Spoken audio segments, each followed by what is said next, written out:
Both the millionaire and the poor man start with the same 24 hours, the same sunrise, the same chance to read, to learn, to invest, or to scroll, to complain, to delay. The difference isn't time. It's how we trade it.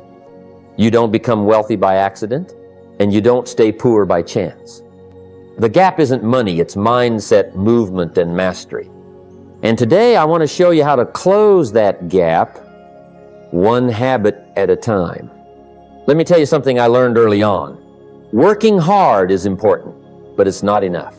I've met folks who put in long days, 12, 14 hours, day in and day out. Sweat on their brow, calluses on their hands. But after all that effort, they're still broke, still worried, still stuck. Why? Because they were working hard doing the wrong things. And when you work hard on the wrong plan, it doesn't matter how much time you put in, you're still not going to arrive at the right destination. The poor have been sold a philosophy that says, trade your hours for dollars and just try to get more hours. But there's a cap to that model. You run out of time, energy, health. Eventually the body wears down and the dollars dry up. You can't win the money game when your income is tied solely to your presence. That's not freedom, that's a treadmill. Now the wealthy, they think differently. They don't just ask, how much can I earn this month? They ask, what can I build that earns even when I sleep? That's the difference between income and assets. Income is a stream that dries up when you stop paddling. Assets are the well that keeps producing long after you've drawn the first bucket. Let me give you an example. I remember a young man who came to one of my seminars. He said, I'm working 2 jobs, but I'm getting nowhere. I asked him what he did with his extra income. He said, I buy nicer clothes, eat out more, enjoy a little comfort. I smiled and said, that's fine, but that won't set you free. I told him, take a portion of what you earn and buy something that works for you, an asset. Maybe a stock that pays dividends, maybe a vending machine, maybe a small stake in a startup. Doesn't matter if it's small. What matters is that it begins. He took it to heart. Years later, he told me that first investment, just $200 in a small index fund, sparked a new mindset. Now he owns property. His money works harder than he does. You see, the goal isn't just to earn more, it's to earn smarter. The poor focus on the paycheck, the wealthy focus on the portfolio. Start learning. Pick up a book on investing. Study how businesses grow. Get around people who understand assets. You don't have to leap, you just have to begin. Because freedom doesn't come from a job, it comes from ownership. And remember, if you don't start building assets today, you'll still be working for income tomorrow. When I first began my journey, I quickly realized that school alone was never going to teach me everything I needed to know about life or wealth. Formal education prepares you to earn a living. But if you want to create a fortune, you have to keep learning long after the classroom lights have dimmed. The wealthy understand this deeply. They don't see education as a phase. They see it as a lifelong commitment. Meanwhile, many people stop learning the moment they leave school. That's the gap that separates those who stay stuck from those who rise. I remember when I was young, I had a job that paid the bills but didn't offer much room for growth. I felt stuck, frustrated, and unsure of how to move forward. Then one day, I stumbled on a book that changed my perspective. It wasn't about math or science. It was about personal development, success, and wealth building. That book opened a door in my mind that I hadn't known existed. From that day forward, I made a pact with myself. I would read 1 book every month, no matter what. Some months the book was dense and challenging. Other months it was like a conversation with a mentor. This habit became a powerful force in my life. Each book taught me new ideas, new strategies, new ways to think. Like money, knowledge compounds. One lesson leads to another, and before you know it, your mind becomes a reservoir of wisdom that guides every decision. The wealthy don't just read books for entertainment. They read to upgrade their mindset, to sharpen their skills, and to see opportunities others miss.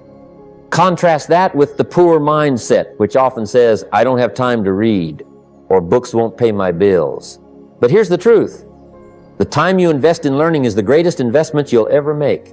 It pays off exponentially, long after the moment you spend turning those pages. You don't need to read every book ever written, you just need to start with a book. on money management, leadership, entrepreneurship, or mindset. Then another.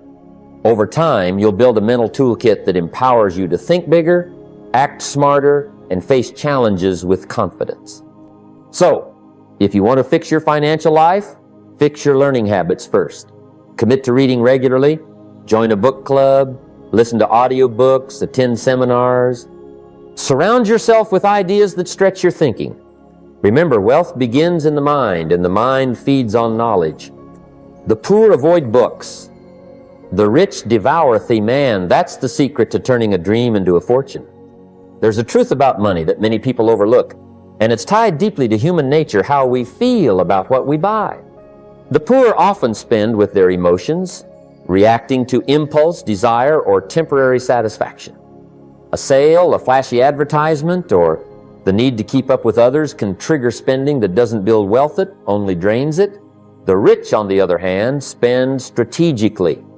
They don't buy just to fill a momentary craving or to impress others. They buy what they need, and everything else is carefully planned or invested. I've seen this truth play out in my own life and the lives of those I've met. Early on, I was guilty of emotional spending. I'd buy something because it made me feel good in the moment, only to regret it weeks later when the credit card bill arrived. I realized quickly that this habit was a financial trap. It kept me tethered to the paycheck to paycheck cycle, always chasing the next quick fix but never getting ahead. Changing that mindset was crucial. One powerful strategy I learned was to introduce a simple rule before every purchase: a 24-hour pause. It's amazing how much clearer your thinking becomes when you give yourself just one day to reflect. Ask yourself, will this buy grow me or owe me? Will it add value, increase your potential, or create new opportunities? Or is it simply a cost, a weight that drags you down? This question alone can stop many unnecessary purchases. The wealthy apply this principle naturally. They weigh their expenses like an investment, constantly asking if their spending contributes to their growth. Sometimes that means buying tools to improve their business, education that expands their skills, or real estate that generates income. Other times it means saying no to desires that don't serve a purpose beyond temporary pleasure. Emotional spending keeps many people trapped because it feels good in the short term but leaves them empty in the long run. It's the habit of buying things that don't align with your goals, draining resources you could otherwise invest in your future. Breaking this habit requires awareness and discipline, but it's possible. If you want to fix your financial habits, start by controlling your emotions around money. Develop the patience to pause before purchasing. Shift your mindset from immediate gratification to long-term growth. When you spend strategically, you build a foundation that supports wealth instead of eroding it. Remember, the rich don't simply work harder, they think smarter about where every dollar goes. And that simple shift from emotional spending to strategic spending can be the difference between staying stuck and breaking free to a life of abundance. There's a subtle but powerful difference between complaining and taking responsibility. Many people get stuck in a cycle of complaints about their job, the economy, their boss, or even luck. These complaints, while understandable, often become a prison. They drain your energy, cloud your thinking, and create a kind of paralysis. When you're focused on what's wrong outside of you, it's easy to forget the one thing you can control: yourself. I've witnessed this in my own journey. Early on, I spent a lot of time grumbling about things beyond my control. I blamed the system, the timing, even other people for my lack of progress. But what I learned the hard way was that this mindset kept me stuck. It was like trying to row a boat while pointing the oars backward. Complaining didn't change my circumstances, it only sapped my will to change anything at all. The turning point came when I realized that while I might not be able to control the circumstances, I could control my reaction to them. Instead of wasting time and energy on complaints, I began to ask myself, what can I do about this? This simple question was a game changer. It shifted me from being a victim of circumstances to becoming an active problem solver. Every complaint I caught myself saying, I flipped it into a question, and then I took some form of action, even if it was a small step forward. Rich people do this naturally. They don't spend time complaining about what they can't change. They focus on what they can influence. When they face obstacles, they course correct. They evaluate, learn, adjust, and keep moving forward. It's not about pretending problems don't exist. It's about refusing to let problems define them. If you want to move from poverty to wealth, from frustration to freedom, you need to develop this habit of course correcting. Catch yourself the moment a complaint starts to form and ask, quote, "What's within my power to change here?" Then do it. It might be learning a new skill, changing a habit, seeking advice, or simply changing your attitude. This mindset shift is the key to momentum. Complaints create paralysis, but questions spark movement. When you stop complaining and start course correcting, you reclaim control over your life. And remember, success is not about perfect conditions, it's about how you respond to imperfect conditions. Your ability to adapt, adjust, and take action will determine whether you stay stuck or break free. In the end, change begins with a single choice: to stop complaining and start correcting. Choose that today, and you'll be amazed at how your life begins to transform. Change is one of those inevitable forces in life that people either resist or embrace. I've seen firsthand how fear of change keeps so many people locked in the same place year after year, hoping for things to get better without ever stepping outside their comfort zone. It's understandable comfort feels safe, and the unknown can be intimidating. But what I've learned through my own journey and observing others is that comfort zones are actually cages. They hold you back from growth, from opportunity, and ultimately from wealth. I used to cling to what was familiar. I thought if I just worked harder at the same things, eventually things would change. But that's not how it works. Change doesn't just happen around you, it happens within you when you decide to lean into it. The wealthy understand this deeply. They don't run from change, they leverage it.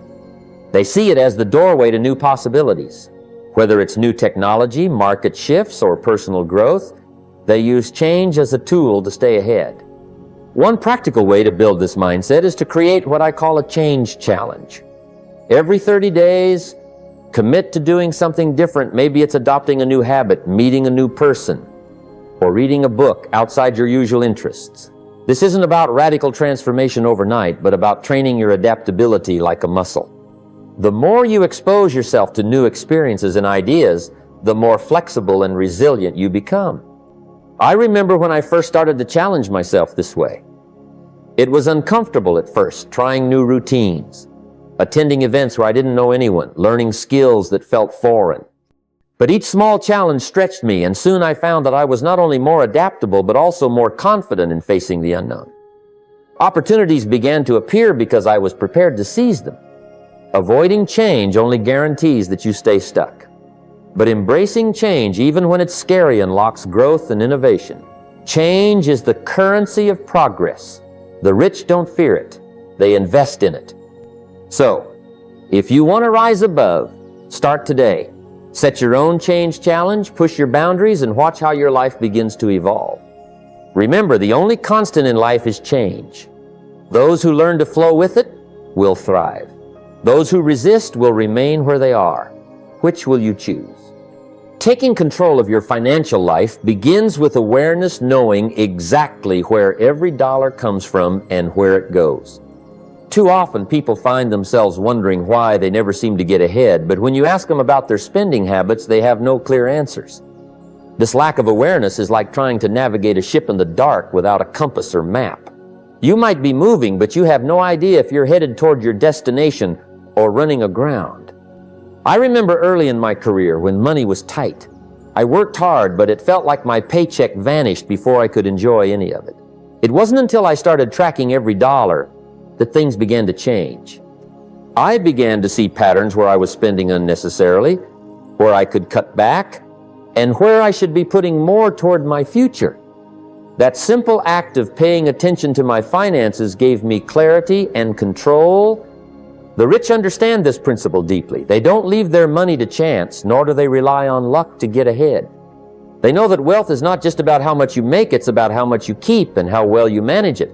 That's why they keep meticulous records, budget carefully, and review their finances regularly. It's not complicated. It's consistent.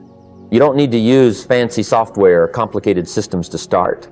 A simple budget listing your income, expenses, savings, and investments can work wonders. The key is to review it weekly, to stay connected to your money and hold yourself accountable. When you give your money your attention, it begins to respect you in return. Personal responsibility is the foundation of financial freedom. You cannot change your circumstances until you change your awareness. Once you know exactly where you stand, you can make informed decisions that move you closer to your goals. Ignorance is expensive, and it's often the hidden cause of financial struggle. So, start today.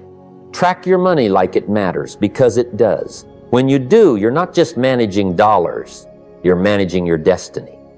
Financial clarity is the first step to financial freedom.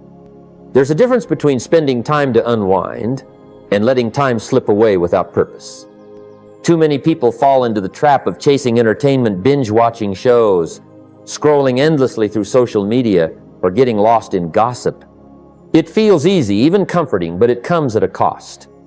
Time is the most valuable currency you have, and once it's gone, you can't get it back. The poor often find themselves trapped in this cycle, consuming instead of creating, watching instead of doing. I've seen this firsthand, even in my own life. There were times when I wasted precious hours on distractions, thinking I deserved a break or that just a little more wouldn't matter. But the truth is, those small moments add up. Over days, weeks, and months, lost time becomes lost opportunity. You watch others build, learn, grow, and earn while you sit on the sidelines wondering why you're stuck. The wealthy understand something most don't. They use their time to create value. They know that creating, whether it's building a business, learning a new skill, writing, or helping others, generates wealth in ways entertainment never will. That's why they intentionally carve out what I call creation hours. It's a dedicated time block every day where you focus on producing, contributing, and moving forward. It could be an hour spent writing, learning, selling, or serving. Whatever it is, it's purposeful and productive. By making creation your priority and entertainment your reward, you flip the script. Instead of entertainment controlling your day, you control your entertainment.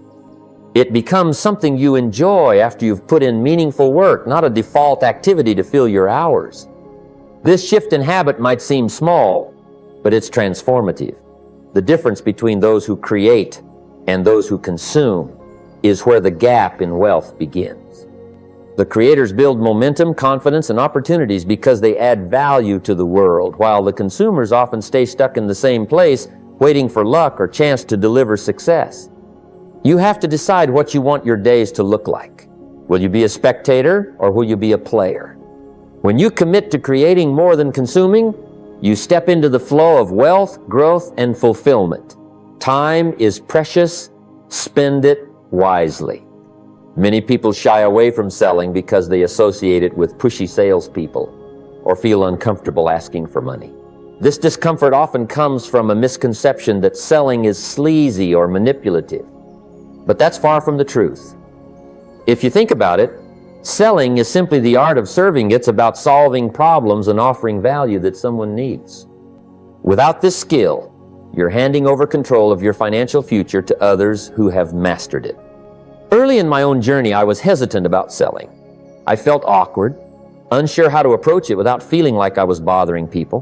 But I quickly realized that the real issue was my mindset.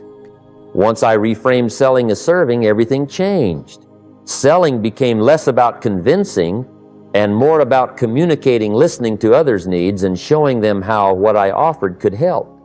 It became a way to build relationships, trust, and mutual benefit. Selling is fundamental because your ability to convey value directly impacts your income. Whether you're pitching a product, negotiating a raise, or simply sharing your ideas, your success depends on how well you can present what you have to offer. The rich understand this deeply. They don't shy away from selling, they master it. They study communication, practice their pitch, and refine their approach because they know every transaction is an opportunity to serve and grow. If you avoid selling, you limit your options.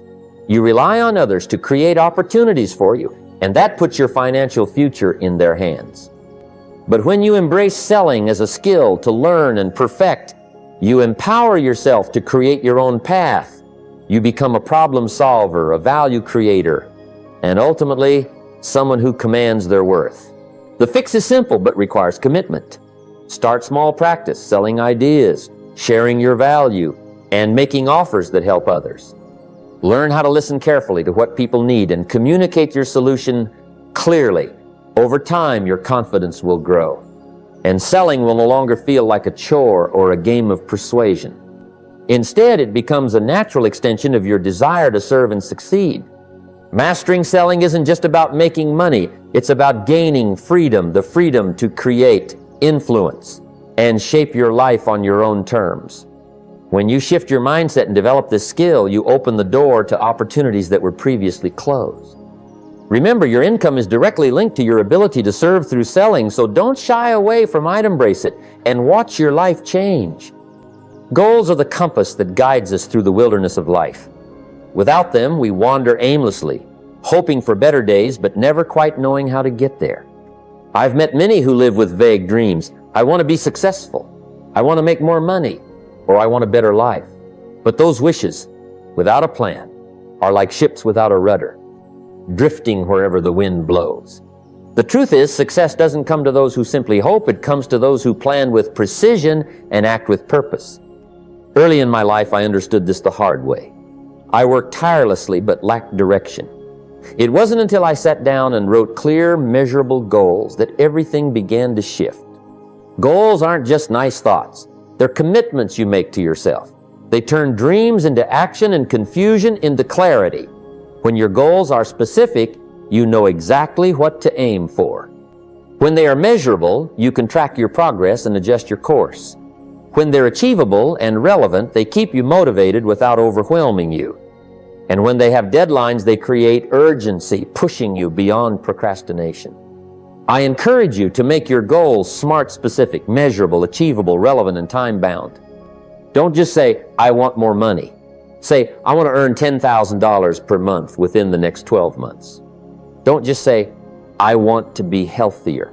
Say, I want to lose 15 pounds in the next 3 months by exercising 4 times a week. The power of clarity is profound. It channels your energy, sharpens your focus, and helps you resist distractions. But writing goals once is not enough. The wealthy review their goals regularly, weekly, or even daily. This keeps the vision fresh and your actions aligned. It allows you to course correct when needed and celebrate small wins along the way. When you see your progress, no matter how small, it fuels your confidence and keeps you moving forward. Remember, the poor tend to wish without a plan, hoping luck will do the heavy lifting. The rich know that clarity in their goals builds momentum and transforms potential into results. When you replace vague wishes with clear, measurable goals, you're not just dreaming, you're building your future. So, take out your pen and paper. Write down what you want in detail. Make it smart. Review it, believe it, and act on it. Because when you get inspired by your goals and believe in them, there's no telling what you can accomplish.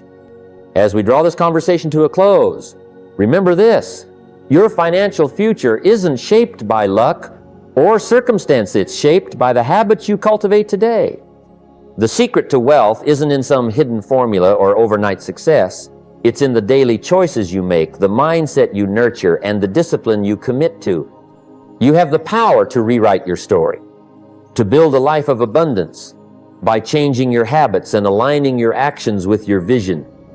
Now is the time to stop waiting for the right moment or the perfect opportunity. The right moment is now, and the perfect opportunity is the one you create by taking deliberate, consistent steps toward growth. Begin by focusing on your mindset, educating yourself, setting clear goals, and embracing change. Make your finances transparent by tracking every dollar. Shift from consumption to creation, from fear to courage, from vague wishes to specific plans. These aren't just tips. They are the foundation upon which lasting wealth is built. I challenge you today, write down your goals, commit to learning, and take one small step towards your vision. No matter how modest, that step builds momentum. Momentum leads to progress, and progress leads to freedom. The secret habits that separate millionaires from the poor are within your reach. Choose to act. Choose to grow. Your future self will thank you.